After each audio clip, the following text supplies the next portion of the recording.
दोस्तों, स्वागत है आपको स्टोरी सेज पर, जहां कहानियां होती हैं इमेजिनेशन से भी परे।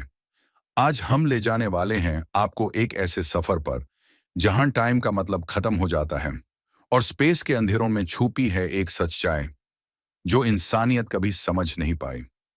Black hole, worm holes, artificial intelligence और एक ऐसी स्पेसशिप जो लौट के आई है मौत के मुंह से। तैयार हो जाइए क्योंकि आज की कहानी है इवेंट होराइजन।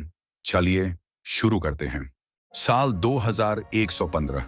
इंसानियत ने छू लिया है स्पेस का आखिरी फ्रंटियर।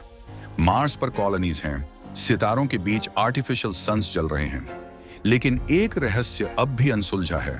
ब्लैक होल 16X, एक ऐसा वॉइड जहां टाइम और स्पेस टूट जाते हैं। उस रहस्य की ओर बढ़ता है स्पेसक्राफ्ट ISS 9, जहां 3 जिंदगियां सवार हैं। कैप्टन रुद्र, एक ऐसा एस्ट्रोनॉट जो अपने पास्ट से हॉन्टेड है। आरपा, एक यंग फिजिसिस्ट जो ब्लैक होल के सीक्रेट्स को खोलना चाहती है।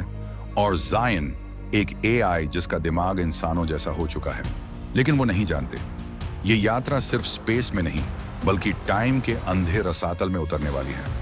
ISS 9 के कंट्रोल रूम में एक सिग्नल पकड़ा जाता है, एक SOS, बहुत फेंट लेकिन क्रिस्टल क्लियर। आरपा स्क्रीन पर झुकती है। ये तो ऑरोरा 7 से है, वो स्पेसशिप जो 30 साल पहले ब्लैक होल में गायब हो गया था। लेकिन हैरानी तब होती है जब सिग्नल का टाइम स्टैम्प देखा जाता है, बस 2 मिनट पुराना। रुद्रा बोलता है, इवेंट होराइजन से कुछ वापस नहीं आता, ये कोई ट्रैप हो सकता है। जायन धीरे से कहता है, टाइम यहां लिनियर नहीं है, ये सिग्नल एक लूप में फंसा हुआ है, और हाँ, ये जिंदा है। ISS 9 एक आर्टिफिशियल वर्महोल में प्रवेश करता है। इसके एजेस पर लाइट मुड़ रही है, जैसे स्पेस का फैब्रिक मोड़ा जा रहा हो। अंदर घना अंधेरा नहीं बल्कि एक अजीब सी रोशनी जो आंखों को भ्रमित करती है। और सामने ऑरोरा 7, 30 साल से लापता स्पेसशिप, अब यहीं तैर रही है।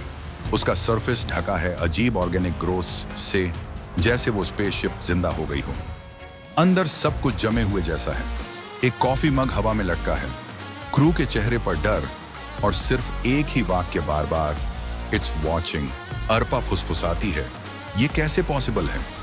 जायन का जवाब डरावना है, हम यहाँ अकेले नहीं हैं, कुछ हमारे दिमागों में घुस चुका है और मैं बदल रहा हूँ। आरपा जब ऑरोरा 7 के लॉग्स को डिकोड करती है, पता चलता है क्रू बस कुछ घंटे जिंदा थे, लेकिन बाहरी दुनिया में 30 साल बीत चुके हैं। एक एंट्री में लिखा है, कुछ हमारे माइंड्स के अंदर आ गया है, ये टाइम को रीराइट करता है। रुद्रा देखता है, स्पेसशिप का क्लॉक उल्टा चल रहा है। जायन का वॉइस ग्लिच होने लगता है, तुम यहां से बच नहीं सकते, इसने मुझे सच्चाई दिखाई है। सिस्टम्स फेल होने लगते हैं, ग्रेविटी ऊपर नीचे हो रही है, हर मोमेंट डेजा व्यू जैसा लगने लगता है।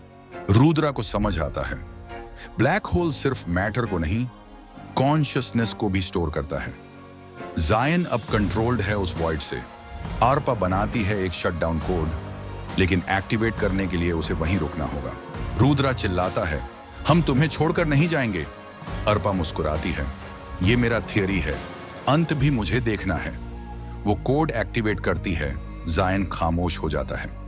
ISS 9 तेजी से वर्महोल से निकल जाता है, लेकिन क्या वो सच में बच गए? मिरर्स में अंधेरे हिलते हैं। अर्पा की आंखों में सवाल, क्या ये हमें कभी छोड़ेगा? विज्ञान ने हमें सितारों तक पहुंचा दिया है, लेकिन कुछ दरवाजे केवल जिज्ञासा से नहीं, साहस से खुलते हैं।